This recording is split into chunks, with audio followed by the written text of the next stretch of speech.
use excessive force and ruin my cake. I only use the best ingredients.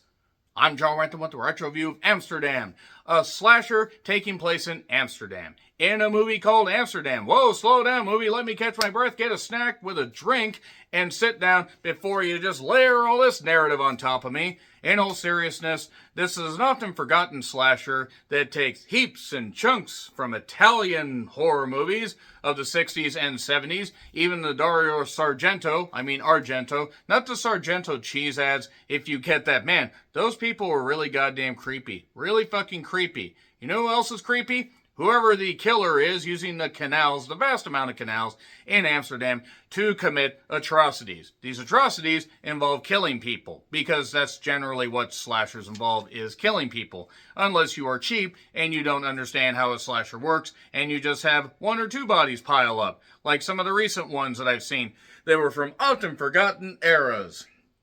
Anyway, Amsterdam is currently available for free on Amazon if you are an Amazon Prime member, and you get movies like this. I've seen the poster. I've seen like one scene. I've never actually seen the whole movie, so I decided to check it out because why not tap into some retro stuff?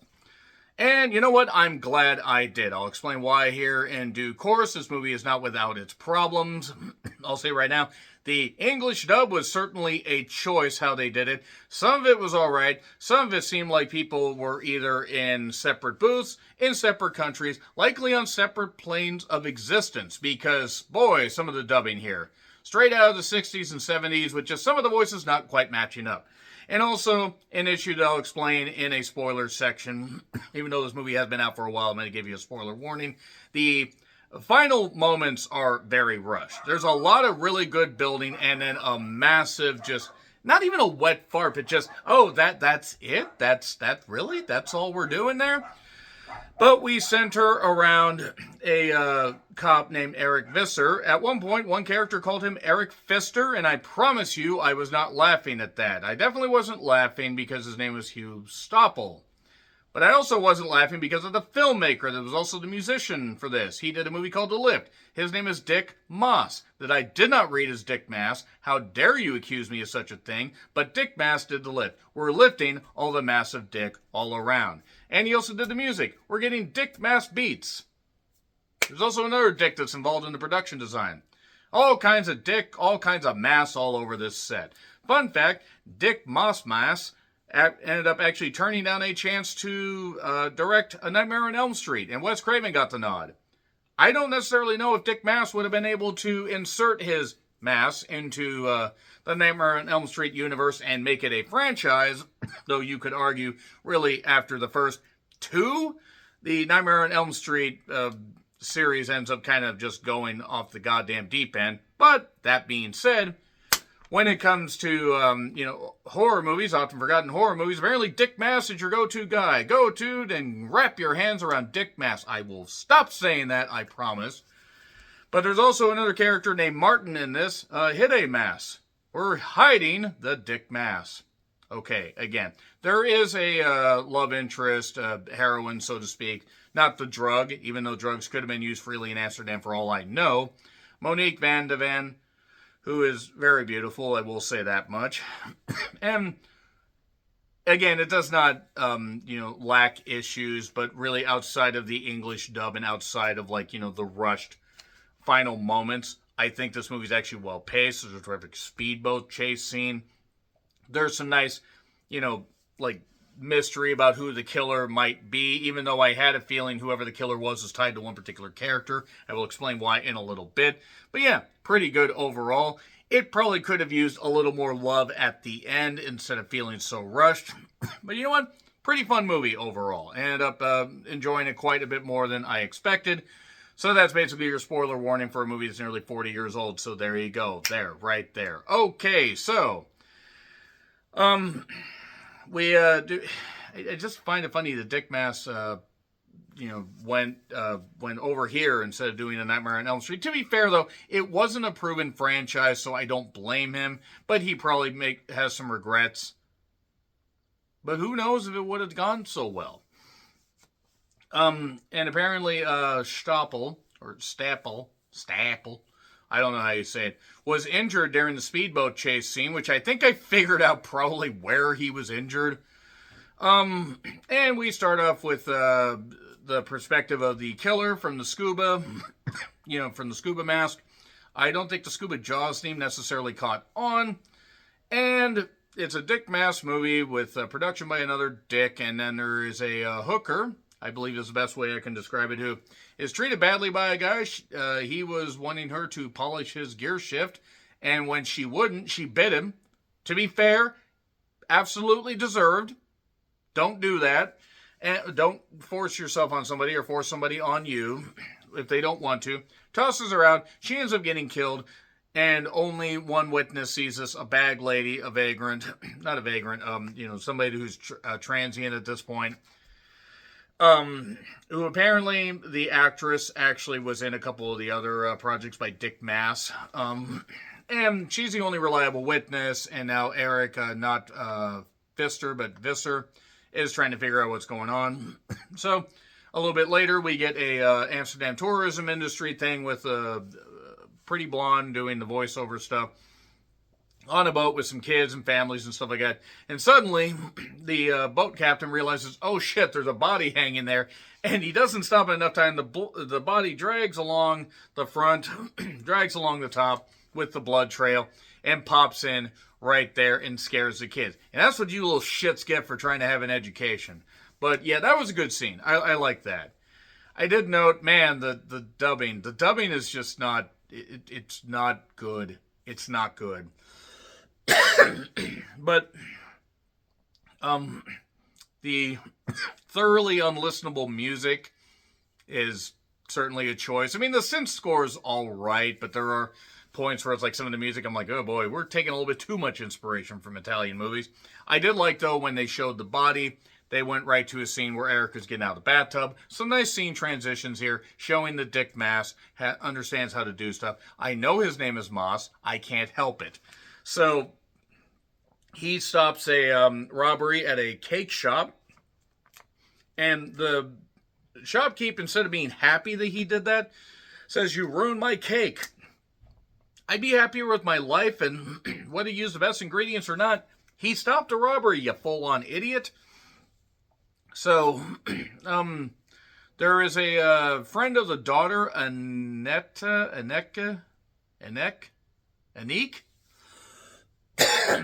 possibly a friend named Willie, who sees himself as a bit of a clairvoyant, and also sounds like he's dubbed by a 40-year-old man. Good choices there. They used some of the actors to do their own voice dubbing, and then there were others that were... And it seemed like it had a decent production budget, so I don't know why in the world they decided to skimp on the voiceovers. But there are two guys that are collecting water samples. One gets dragged into the canal. That's actually pretty good. They're both found dead in their boat a little bit later. And then the friend John, played by Wim Zauer, not Zap Rousdower, is in a very yellow scuba suit, and he roughs up a cameraman or accosts a cameraman for filming him and says rips up the film and stuff like that. And Eric calls him Holland Sean Penn. That is timely given the fact this is 88 and Sean Penn already had a reputation for being kind of a hot-headed dick. So there's talk about, pieces of, like a piece of scuba equipment. What kind of knife was used? A knife that you could cut yourself loose with. You need to have a sharp knife in case you get caught in a net or anything. And there's a blonde waitress that Eric is flirting with that seems to be at least 20 years younger than him. For all I know, the actress playing the waitress could have been 25. I don't think she was 15. I don't know what the laws are in Amsterdam to having people work those kind of jobs. But still, not that Hugh Stoppel was necessarily old, but whatever, it's fine. So, the canals are really filthy. Why would anybody want to do anything with that? I did note, at first, I thought it might have been the manager of this particular, great, scuba diving class deal, but it wasn't him, even though it looked like it could have been. I thought, well, that's a little bit too much of a red herring. He ends up meeting a woman named Laura. Eric does. You can see why he instantly is attracted to Laura. Monique was very beautiful. Probably, I mean, maybe still is. I don't know. But very beautiful then. And then there's a character named Martin that shows up that just dumps a bunch of exposition that he is a psychiatrist, works with people, and he used to be a member of this, but he hasn't scuba dived in 3 years. Well, that's oddly specific. Wonder if that'll factor in a little bit later. So, I did note that the short-haired redhead cop was pretty cute too. Wonder what she's doing. And they can't close the beaches. I mean the canals because the killer's on the loose. I don't know why I said beaches. That wouldn't have been taken from Jaws, nor was something else taken from Jaws here a little bit later. They're analyzing the depth meter to figure out certain things because certain divers are more experienced than others, so they've eliminated quite a few. And Willie basically vows to find the killer. There were some weird choices in this. I don't know if this thing was edited strangely, but whatever. This dubbing is just not good. Again, not good. So the daughter and Willie are trying to find this stuff, and yeah, not really having a ton of success. I actually thought Willie was going to be off at one point when he fell in the water and she was trying to get him out of there. And then there was an orange and white kitty. I hope that cat had a happy life because there's no way 38 years later now, good Lord, it's 2026, that the cat's still alive. But this woman's just on this raft floating in the canal. And the killer stabs up through and starts to do this. We don't show him going right into her goddamn slit, so to speak. But damn, that seemed brutal. And that's pretty much it right there, at least for we settle down a little bit after a motorcycle chase scene. We also find out that Martin clearly is very jealous of Eric, heaping more stuff on the fact that he is likely the killer or knows who the killer is. And they found a suspect, so they chase after somebody that is basically going through the streets on a motorcycle. There's some wobbly parts of this chase that had me worried that they either didn't have permits or maybe couldn't close down certain streets and just had to film it guerrilla style. And it's well filmed, don't get me wrong. It's a great chase scene. It's 1 of 2. And they catch the guy. It's not him. It's not him. It's just too easy. And there's more with Laura and Eric, where he pretty much just rails her at one point with some very bad dubbing that almost took me out of it.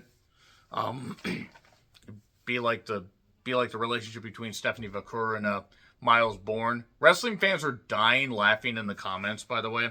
And there was also another wrestling reference that was made earlier where John and Eric had some issue with a woman that left John for Eric and left Eric for someone else. I heard she dumped on you. Let's go to the corner office. One person will get that if they're watching, and they're gonna yell at me. They're gonna yell at me, and it'll be worth it. So, anyway, we're kind of moving along here. That chase scene was pretty good, and then we slow it down with the romance boinking, and then we see a guy in a boat. The electricity gets cut off. He gets a gun out because he's worried about his boat being dragged away. What a convenience. When I see a boat being dragged away, I immediately go grab a gun too. And his boat starts taking on water. And then clearly he is killed because the boat's submerged. And then John is in his banana hammock scuba suit. And then we get the not quite the Jaws head jump scare, but we get something where it clearly was inspired by that. Now, I'm not saying Jaws was the only one to do a jump scare like that, but too similar not to notice. The boat, or the hand, the body, oh my God, it's the guy. And then I'm like, okay, John's going to get out and he's going to see that. No, the killer is right there and starts stabbing him and everything. I didn't expect that. Good on the movie for getting me there. Give him that. And then they manage to get him into a particular inlet that's like a locked area, and they close it and they drain it out to see, what's going on because they see the bubbles coming up from his mask. Nope, it's just his mask and stuff like that. He clearly took John's deal, and even if it's going to be some evidence, the water is going to wash quite a bit, DNA, whatever way. Well, this is 88, but still. So now we get a speedboat chase scene where basically this is now going from strength to strength. This speedboat chase scene is something you need to see. It's fabulously filmed. No wonder Hugh got hurt, because there were some dangerous swings and everything. How many more people were put in danger is what I kept noting. And he was hanging off the boat off the back at one point. Didn't get slashed up by the motor. Somehow the motor was still going. But, I guess you could just set it to just keep doing that. And the boats were on the sidewalks. I don't think you can park there. But then there's a Canal marching band. It's not really marching. And the killer hits a big tank deal and blows up. That clearly they jumped off soon, or just before, because they ended up in a tunnel. Eric ends up getting there and gets hit with a little harpoon, but then manages to shoot the killer in the mask. So then the killer runs off. Now he's in the hospital, Eric that is. Laura's conveniently with him. I thought she might have possibly been the killer, and it might have been Martin leading her, guiding her by the hand, but it wasn't that. And then, the daughter's going to be on the way to visit in a little bit, but Laura decides to go to Martin's place, and Martin suddenly isn't there. But there's all this evidence and all this, broken stuff, like the mask with the bullet hole and stuff like that. And Martin gets home, and she's trying to get away, and Martin then gets down into the basement area that has the boat and the equipment, and she hits him in the head repeatedly with a goddamn oar. Okay, it's Martin. No, then she gets drugged. She's getting dragged, into the water. Meanwhile, Eric wakes up and says, "What do you mean Laura called and left this message?" Oh, wait, I know where Martin's house suddenly is. So he goes there and shoots the killer. And even if that thing had protection in the suit, he ain't doing well now. So it's not Laura, it's not Martin, so who the hell is it? Well, it turns out that it's actually somebody that Martin used to know. They got burned by some chemical stuff during a cleanup thing, and that's why Martin wasn't diving anymore. It just wasn't fun to him anymore. But this guy, his friend, asked if he could do that, and why? Sure. You feel disfigured, you feel, well, if it's going to help you feel better, sure. I didn't think he'd go about killing, and then the guy ends up putting the harpoon thing in his mouth and doing that. We see that off camera, because I guess they couldn't afford to show it. And that's it. And then we find out from Laura that she booked a table for 3 and something about fish. But I don't like anything that comes out of the water. I came out of the water, yeah, but you're different. Because they met when she was just getting out of the water. And then he pretends his foot's gotten caught in the water. And that's it. And then we get Amsterdam. We get a weird song at the end. Weird song. So that is Amsterdamned. Not perfect, does have its issues, but definitely is a very underappreciated film, and I see why people like it. I actually checked out what people thought on Letterboxd, and I can see why people liked it. Apparently, it also got a sequel that just came out last year, only in the Netherlands, so it's probably not going to get released here for a bit. I'll watch it. I'll see if any of the actors are still alive. Maybe Dick Maas came back. But anyway, that is Amsterdam. Let me know your thoughts in the comments. Like, share, subscribe, Twitter, Letterboxd, Blue Sky handles in the description. I'm John Ritland, and until we revisit the canals of Amsterdam once again to find that killer, happy trails to you.